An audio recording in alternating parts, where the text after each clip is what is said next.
আমি এসেছি সুন্দরবনে বিয়েবাড়িতে। তো এই বিয়েবাড়ির অনেক ভিডিওই কিন্তু আমি তোমাদের সাথে শেয়ার করেছি, তবে প্রত্যেকটা ভিডিওতে কিন্তু হাসি ছিল, আনন্দ ছিল, অনেক অনেক মজা করেছি আমরা সবাই। তবে এই ভিডিওটা একেবারেই অন্যরকম।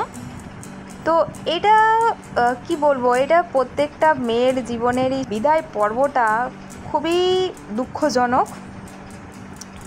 কি অদ্ভুত তাই না মেয়েদের জীবনটা। যে বাড়িতে 25টা বছর কাটিয়ে দেয় মেয়েরা, সেই বাড়িতেই তাদের আর সারা জীবন থাকা হয় না।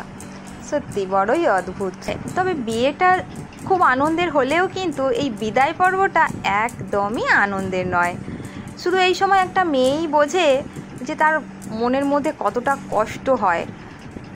তো মেয়েরা যে বাড়িতে জন্ম নেয় সে বাড়িতে তাদের আর থাকা হয় না সারা জীবন।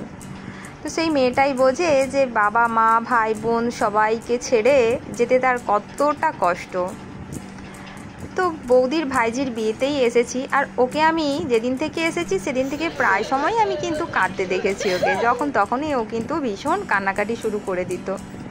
তো আজকে তো বিদায়ের সময়ও প্রচুর কান্নাকাটি করছে, আর তোমরা দেখতেই পাচ্ছ যে সবাই কান্নাকাটি করছে ভীষণ।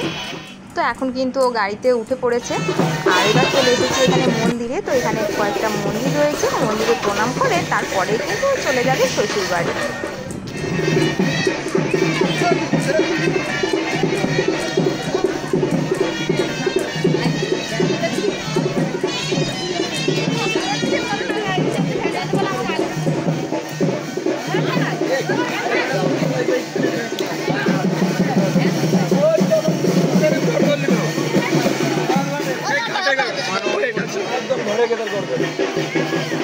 তো এখানে কিন্তু বেশ কয়েকটা মন্দির রয়েছে, তো প্রত্যেকটা মন্দিরেই প্রণাম করছে।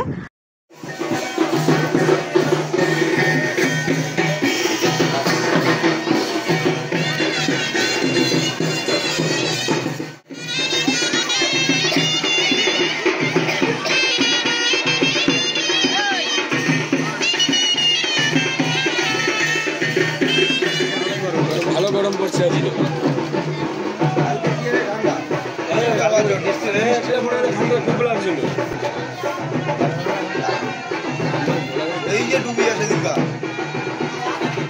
এখন কিন্তু মন্দিরে প্রণাম হয়ে গেছে, আর এখন আমরা যাচ্ছি ঘাটে, মানে নৌকোর ঘাটে, কারণ ভাইজিরা কিন্তু নৌকোতে করেই যাবে।